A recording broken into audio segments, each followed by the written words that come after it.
আমরা কেউ কেউ ইসলামের নামে ব্যবসা করি, ধর্মের নামে ব্যবসা করি, পণ্য আলু পটলের মতো বিক্রি করে ফায়দা লোটার চেষ্টা করি, ক্ষমতায় যাওয়ার চেষ্টা করি। আর এই সমস্ত চেষ্টার কারণেই সামগ্রিক মানুষের মধ্যে, মুসলমানদের মধ্যে, এটা তো একটা মুসলিম সংখ্যাগরিষ্ঠ দেশ, সেই মুসলিম সংখ্যাগরিষ্ঠ দেশের মানুষ তো এমনিতেই তারা আল্লাহর বাণী ধারণ করে একেশ্বরবাদী চিন্তা নিয়েই তারা কাজ করে। আমাদের আলেম ও ওলামা এখানে যারা আছেন তারা সেই জিনিসটাকে ব্যাখ্যা করবেন, বিশ্লেষণ করবেন এবং সত্যিকার ইসলাম তাৎপর্যটা জানাবেন, এটাই দায়িত্ব।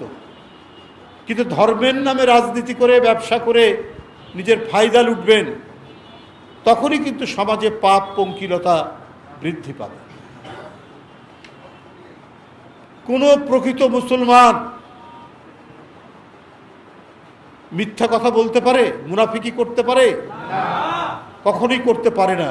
কারণ আল্লাহ তাআলা তার ধর্মগ্রন্থের মাধ্যমে বারবার মুনাফিকদের সম্পর্কে সতর্কবাণী উচ্চারণ করেছে, কথা বলেছে। কিন্তু ইসলামের নামে রাজনীতি করতে গিয়ে মুনাফিকি এবং মিথ্যাকে যদি আশ্রয় করতে হয়, তাহলে আপনারা ইসলামের সাথেই বিশ্বাসঘাতকতা করছেন। আপনারা রসুলের যে ইসলাম, সেই ইসলাম আপনারা ধারণ করেন না। এদেশে বিএনপি সহ অন্যান্য রাজনৈতিক দল, পেশাজীবী সংগঠন, সমাজ এবং মুসলিম জনগোষ্ঠী প্রত্যেকেই